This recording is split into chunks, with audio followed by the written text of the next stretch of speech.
What is going on, everyone? So I'm just like on a engineering construction kick right now. You guys have been recommending these videos and they are really interesting. We've looked at the sea tunnel under the London Channel. We've checked out the tunnel underneath the Swiss Alps that connects Switzerland to, I believe, Italy, correct? And now we are checking out inside Europe's most remote building.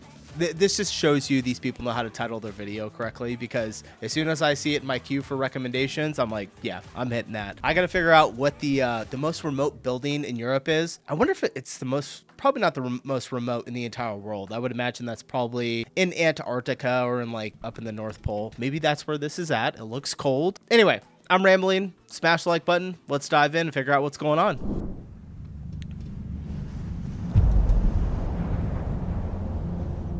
Construction sites don't get much tougher than this. Temperatures up here drop to a bone-chilling -7 degrees Celsius, creating treacherous, icy surfaces. You're surrounded by steep inclines on all sides, and at altitudes of nearly 3,600 meters, you're going to have a hard time catching your breath. And yet, dug right into the top of this mountain is the Sphinx Observatory, the highest facility of its kind in Europe. Here, groundbreaking research is being carried out in mankind's mission to learn more about our universe. Let me tell you, having been lucky enough to stay... Is it a telescope? I know that they usually put massive telescopes in super remote places because the light from the cities doesn't block the sky. There's a term for it, isn't there? Why are my hands up here? All right, let's keep going. Overnight, everything about this site is a reminder of the power of engineering. Wow. But as you might have guessed, I'm not here to offer my scientific insights. I travelled via train, gondola and a state-of-the-art superfast lift to show you how this incredible observatory was forged in one of the most remote and inhospitable locations on Earth. The Sphinx Observatory is no ordinary research centre. High up in the clouds, it's 8 Empire State Buildings, nearly 2,000 of me, or 11,670 Toblerones above sea level. It's easily one of the most remote observatories on the planet. I'm now 3,500 metres up above sea level, behind the scenes in the research lab of the Sphinx Observatory, the highest research lab in all of Europe. When you look out the window, you can just see ice clinging to all the instruments. We're so ridiculously high above sea level up here. Everywhere you look, there's experiments in tech. In here, they're actually trying out chips. They're putting them through their paces here in this environment to see how they fare before they're sent into space. I have to say, this is probably the highest of the films to be on M. I'm slightly out of breath because it is, yeah, a long way up. How tall is that? 3,000? I don't know what it is meters into feet for us. I think the highest I've been is about 13,000 feet on a mountain. This place sits here in the Swiss Alps in an area called Jungfraujoch, or as it's known locally, the top of Europe. Now, I know what you're thinking. Why? Why would you try and build a complex scientific lab in a place like this? Well, it's because they had to. Scientists up here are using infrared energy to see objects that are too cool or faint to be seen in visible light. And at a lower altitude, that energy gets absorbed by the atmosphere. Up here, the atmosphere is thinner because of the extreme altitudes. Some of our measurements are part of the Global Atmosphere Watch program, and there are only around 30 spots like that worldwide that have such an extended set of measurements at remote locations. And this is a really unique place that allows us to do very unique measurements up here. Yeah. Now, if you're spending time up here, it doesn't hurt that the observatory shows stunning views in all directions, which is a convenient perk that comes with being built into the peak of a mountain. It's lodged into a rock summit called the Sphinx, positioned on a seriously sheer cliff face. And that's terrifyingly, crazy. This gravity-defying building was actually constructed way back in 1937. To support the constant stream of scientists coming to the area to research, they engineered it out of steel and reinforced concrete. Given it's still standing 88 years later, despite constantly fighting the elements, I'd say they did a pretty good job. But a key issue remains. It's ridiculously remote. So how on earth do you get here? Yeah, what I was just thinking. I was like, how do you get up there? Jungfraujoch Station, Europe's highest train station.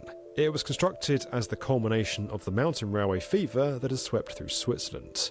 But work on this 7-kilometre tunnel started way before the Sphinx Observatory was ever destined to sit atop the mountain. They started digging this back in the late 1800s. Now, with no tunnel boring machines on hand, the team had to tunnel through alpine rock the old-fashioned way.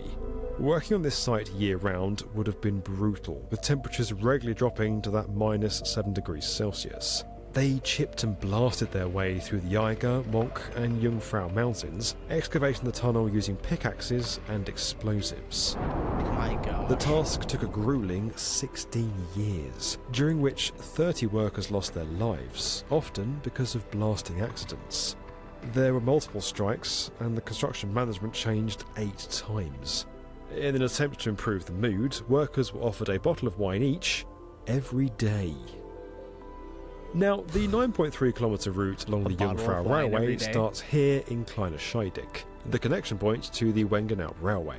There's then a 5-minute ride on an open-air section of rail before reaching Eiger Glacier Station, more than 2,300 metres above sea level. But I didn't start my train journey there. Instead, I opted for the gondola. So now on the Eiger Express, quickly going up into the clouds, leaving kind of the normal world behind us, up to what is a very different environment.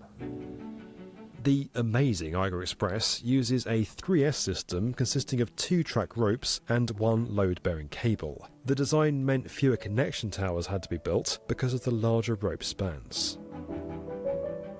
Wow. So now at the Eiger Glacier Station, which is around 2,320 metres above sea level. Already the air is a bit thinner up here. But these tracks up here through this door head up through that incredible railway, up through the rocks and onto the top of Europe.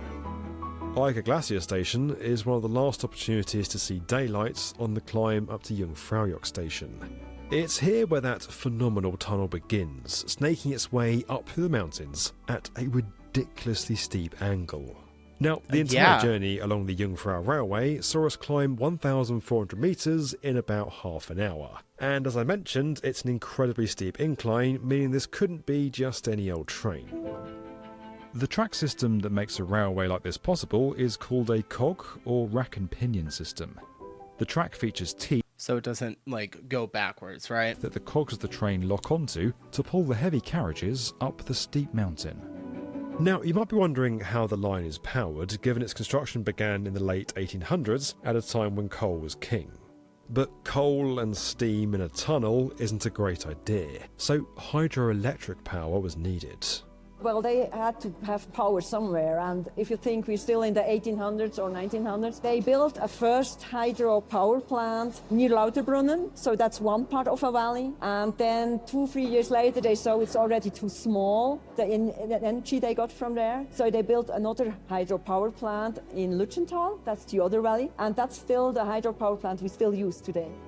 The final stop on the Jungfrau Railway is Jungfraujoch Station. Opened in 1912, it brings us right underneath the Sphinx Observatory.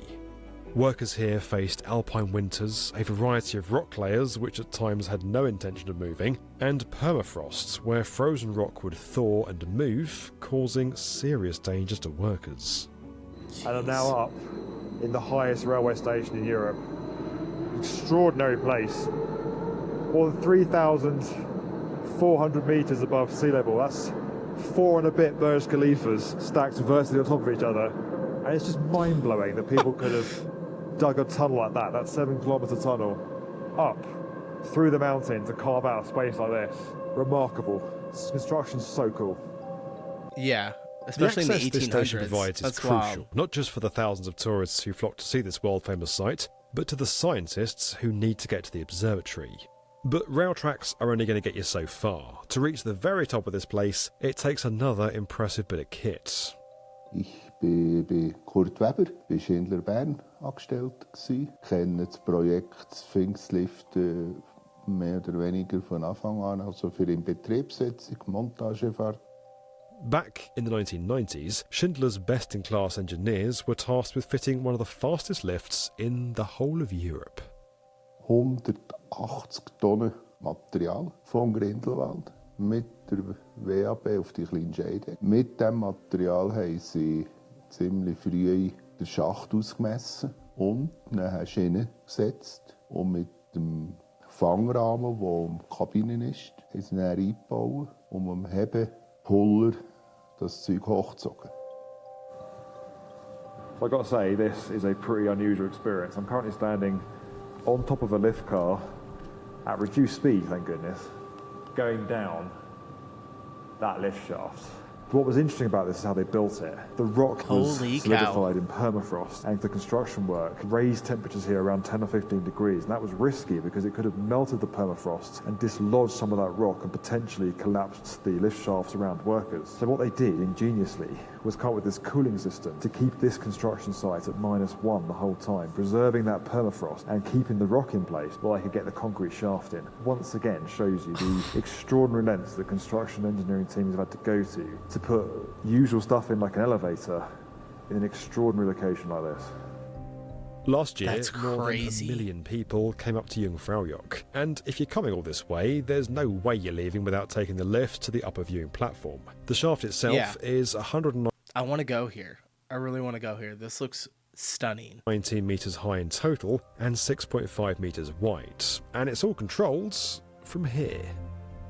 On top of those shafts, you'll find this. This is the machine room, a very behind-the-scenes part of the Sphinx Observatory. These machines weigh more than 2 tons, and they're sitting on top of the lift shafts that are down there beneath my feet. And these things are incredibly strong. We're able to pull those lift cars up 108 metres in the space of just 25 seconds. Some of the fastest lifts in all of Europe. But before those fast lifts around the corner, there was this lift, originally installed in 1936, and serving this station, taking people from down here up through the mountain onto the Sphinx Observatory until 1996, an extraordinary period in 20th century history. Took a bit longer to get up there, took about 1.5 minutes, so not as fast as the ones around there today, but still an extraordinary feat of engineering, and it's great to see a piece of heritage like this preserved. Yeah, I'm glad they People didn't used get to rid queue of through it. the mountain for hours to take this old lift up to the very top, but those days are gone.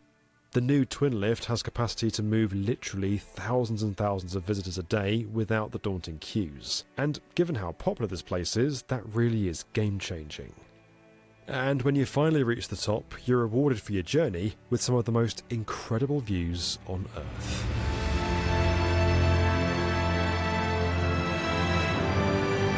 I never would have known about this ever before. I've never heard of this. I had no idea this existed. And now when I go to Switzerland, I'll be able to go see it. Like, I'll be able to map out my trip exactly and know, like, hey, I want to go hit the Sphinx. I want to go to the very top. Like, amazing.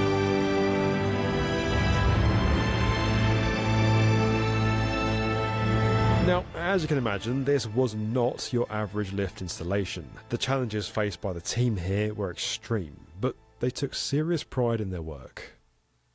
Noch zu den Mitarbeitern hier auf der Jungfraubahn. Das Verhältnis zwischen ihnen und uns, Schindler, wir haben eigentlich Handynummer austauscht. Und sie haben mir immer dürfen anrufen, auch Sonntag, Samstag. Das hat sie persönlich auch, wie soll ich sagen, beruhigt, weil sie noch einen Background haben. Und der eine hat mir ein Mal sogar, ich war in Ferien in Ägypten, hat er mir angerufen und ich konnte mir telefonisch helfen. Und das sagt er noch heute. Weisst du, hast mir dann geholfen. Und das ist schon noch so speziell, also das ist nicht selbstverständlich. Das finde ich sehr. Darum, ein gutes Verhältnis zu haben, ist extrem wichtig. Das stehe ich dahinter. This whole experience is a reminder of how construction makes the seemingly impossible possible. My time up here was incredible. Oh, wow! Can I go in there?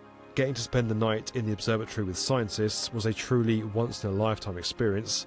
Yeah, he got to stay the night. So I came up to 3,500 metres. Even if I was feeling pretty rough thanks to the altitude sickness.